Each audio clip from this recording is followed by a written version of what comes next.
Assalamu alaikum wa rahmatullahi wa barakatuh. I have told that if we follow Islam, we can build a moral society.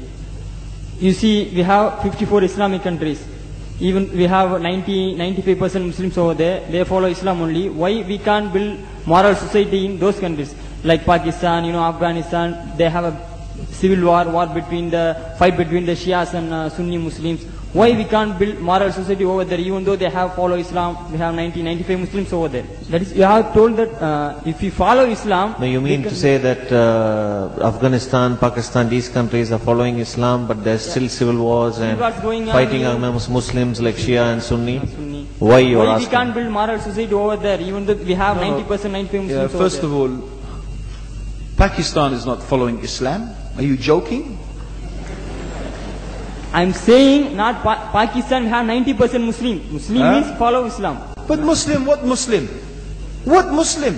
I remember 15 years ago, it's not today and I heard it's worse, 15 years ago I remember going to a wedding in Pakistan. A wedding where men and women were mixing freely.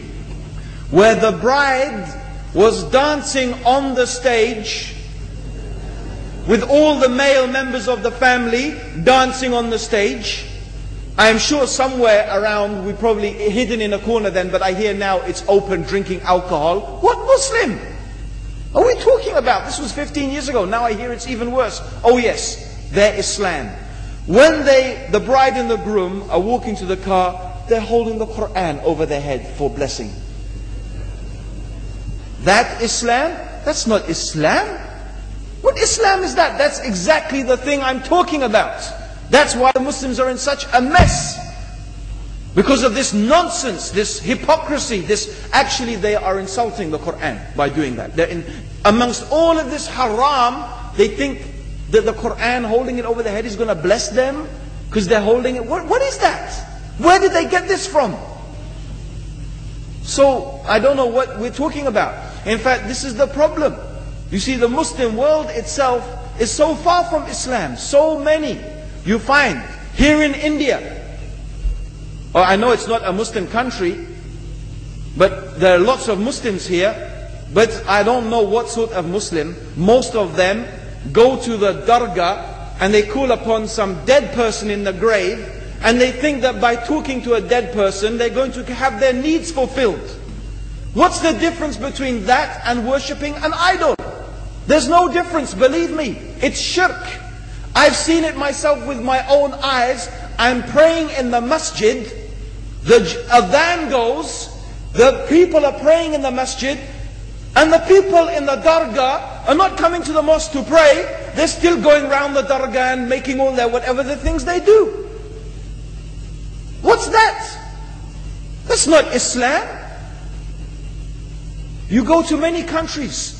You find Pakistan, you want to see Islam in Pakistan. You know, in England, in every street corner we have a pub. You know what's a pub? You know what's a pub?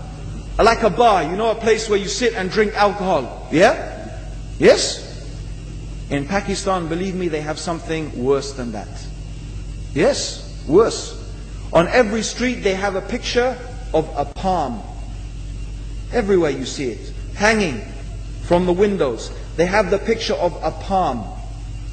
What's that advertising? Something worse than drinking alcohol. An invitation to disbelieve in Allah. That they're going to read your hand and tell your fortune. Shirk. It's shirk. Whoever believed, the Prophet said, sallallahu alayhi wasallam, whoever visits a fortune teller out of curiosity, Allah will not accept their prayers for 40 days.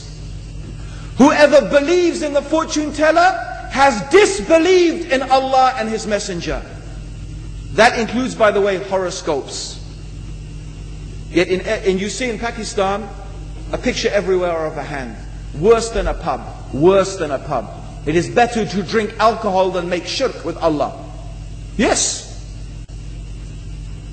So this is the Muslim countries. You will not find one except they are not doing magic and shirk and kufr. Or except maybe one or two you will find. So this is the state of the Muslims. So no wonder we're in the confusion and the chaos. So these are not good examples. And this is really, in fact, the very reason that I'm saying why we are in such a big mess.